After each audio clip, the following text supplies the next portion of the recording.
હાલો ready. આજે સુરેન્દ્રનગર જિલ્લાના ચોટીલા તાલુકાના આ ભોજપરી ગામ ખાતે જ્યારે અત્યારે હાલમાં ગુજરાતમાં નકલીની ભરમાર થઈ રહી છે ત્યારે આપણા પેટનો ખાડો પૂરનાર એવા જગતના તાજ સાથે આજે વિશ્વાસઘાત થયો છે। આ સરકારમાં ટોલ નાકા નકલી જોયા છે, સ્કૂલો નકલી જોઈ છે, નકલી અધિકારી જોયા છે, નકલી દવા જોઈ છે, પણ જે વસ્તુ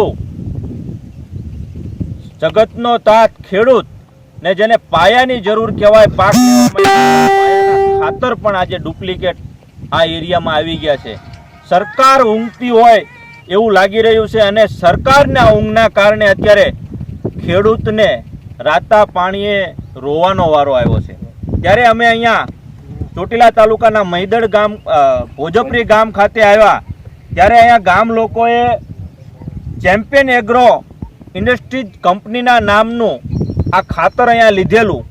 અને ખેડૂતને પૂછવાથી કે ભાઈ અમારે જે તે સમયે પાયાના ખાતર તરીકે ડીએપી જોતું હતું પણ બજારમાં તાત્કાલિક ક્યાંય ડીએપી મળતું નહોતું, શોર્ટેજ હોવાના કારણે આ ભાઈ કંપનીવાળા આવીને કહી ગયા કે ભાઈ આ ડીએપી કરતાં પણ સારું કામ આપશે, સેન્દ્રિય ખાતર ટાઈપનું કામ આપશે, એકદમ સજીવ ખેતી કરશે અને તમારો પાક આની કરતાં પણ બમણો થશે એવી લોભામણી સ્કીમ આપી અને ખેડૂતને આ ખેતર બટકાવી ગયા છે અને એના કારણે તકલીફ એ છે કે પાક તો નિષ્ફળ ગયો છે પણ આ જોતા એવું લાગે છે કે આ ખાતર જ્યાં જ્યાં નખાણું છે ત્યાં અત્યારે જમીન પણ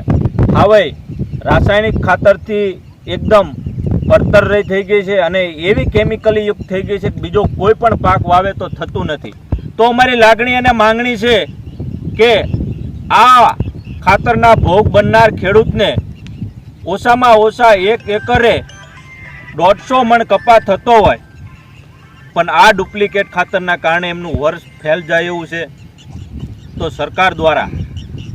આ કંપનીને તાત્કાલિકથી પકડી અને સજા કરવામાં આવે અને ખેડૂતને એનું પૂરતું વળતર મળે એવી અમારી લાગણી અને માંગણી।